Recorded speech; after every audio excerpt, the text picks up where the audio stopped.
Like every good investment, in my opinion, if you're going to put a lot of money at work, the winning formula for the past 10 years or 15 years has been find a digital dominant network that's dematerialized some fundamental thing. The mobile network is Apple, the information network at Google, the video network, YouTube, the social network, Facebook, even Twitter, speech network, dematerialized, and Amazon, the retail network. You buy them when they're $100 billion market cap. When something hits $100 billion, and when they're 10 times bigger than the next biggest thing, and they're $100 billion, they're probably going to crush everything. And at that point, I remember lecturing Wall Street guys in 2011, 2012 about Apple. And here's what they said. They said, well, we know you love Apple and you think it's going to beat the world. But, our idea is if Apple goes up too high, we're going to sell the stock and we're going to buy HP and Dell so we can diversify your computer portfolio. And then if all your tech names, if Apple and Amazon and Facebook go up too much, we're going to sell those so you don't get too much in technology. The number one knock on Bitcoin for the outsider is, well, it's just software. Someone else can copy it.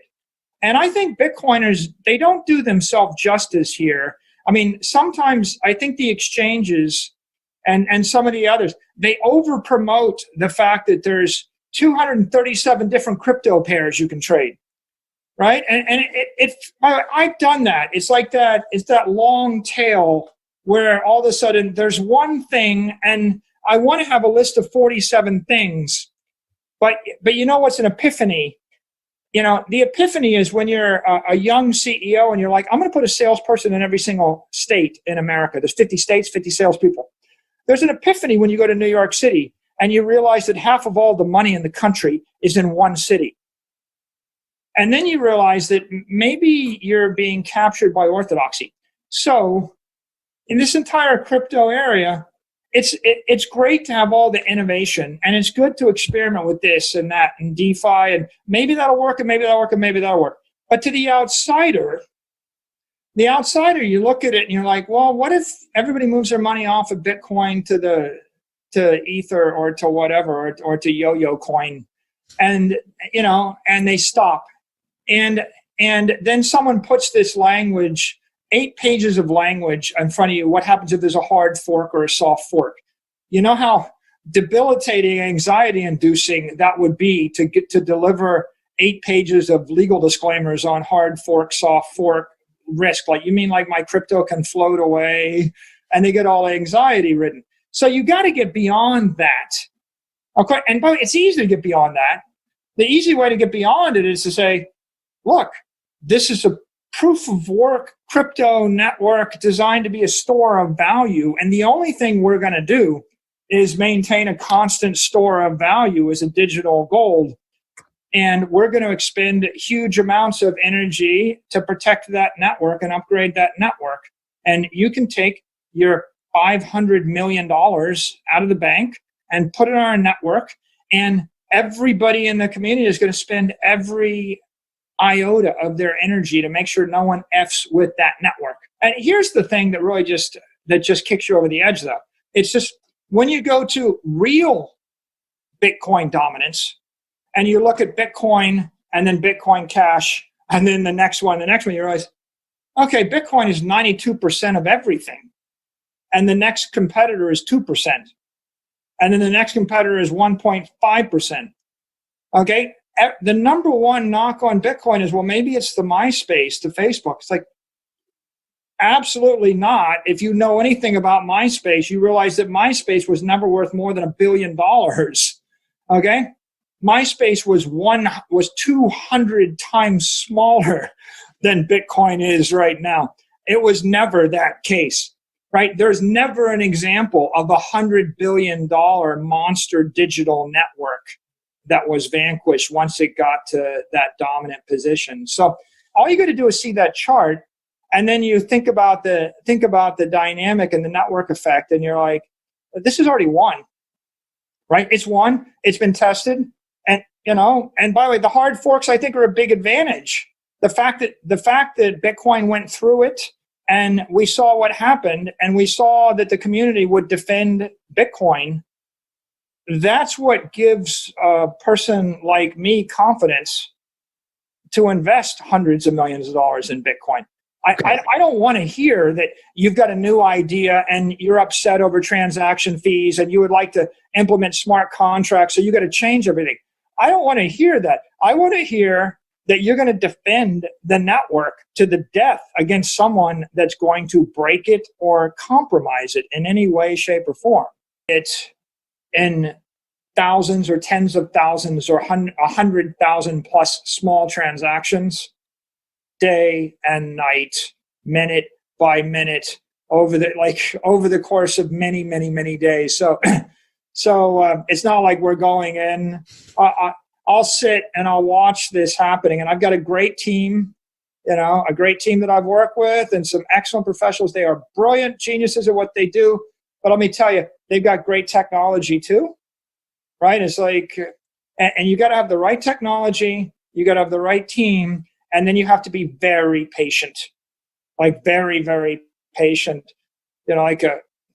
I'll watch people walk in on Monday morning, and it's like, okay, some dude just got up at 9 a.m. and decided to buy some Bitcoin, and the price spikes. Whenever I see that, I'm like, well, that guy won't be in the market very long, because no one that really wanted to buy a lot of Bitcoin would be so silly as to spike the price so hard. I can tell you this, which is, we bought $425 million worth of it, and we never ran the price. Not a dollar. Like, you don't know. Pretty impressive. Yeah, it's pretty impressive. If I'm in the market, you wouldn't know that I'm trading against you ever, because that's not how you get stuff done, right? Let the market come to you. So the good news is, if you want to buy hundreds of millions or sell hundreds of millions, you can do it and not be seen, and you can do it without moving the market materially or panicking anybody. But you have to have the right team, the right tools, and the right discipline. You can't be in a hurry. Don't run out of money. Always have cash on the balance sheet, and don't spend more money than you're taking in. And I feel like an idiot to give that advice to anybody, but it's still good advice right now. For sure. Let's fast forward back to 2020. So we had the money. We were very conservative, no debt, ready for a rainy day, ready to seize the opportunity, buying our stock back. COVID hits, the pandemic hits. Everybody's, our equity's in the tank. We're losing momentum. And the first thing that happens in Q1 is it's all kind of shock and awe. And in Q2, the question is, how does this impact my customers, our business, our product, our value proposition? And, and by the way, everybody gets impacted differently, right? If you're running a cruise line or a theater or whatever, and sometimes counterintuitively. And in our case, we sell enterprise software that helps you think better. We sell business intelligence, and we sell business intelligence to lots of governments, agencies. We sell it to massive banks. We sell it to, in essence, global 2,000 companies. Even the ones that get impacted, they're like the national airline. They can't go out of business, right? So that's our customer base. So we realized that our software kept working. Demand was still there. Everything is smooth. And in fact, the great thing about software is software you can ship even, over the internet. All of our services went remote. So our value proposition's intact. And the surprise for us is our productivity went through the roof, and our cost structure compressed. All of a sudden, $20 million a year of flying around in airplanes went away, and $10 million worth of trade shows and $20 million worth of marketing things went away, but the customer and demand didn't go away. So we actually found that we were much more efficient. So bottom line is, we got that black swan event, but that black swan event actually kicked us into a high gear of productivity. And so that was the positive on the P&L side. We realized that we were going to generate more cash, and there was no real rational business plan where I take $200 million and I spend it to make the business better.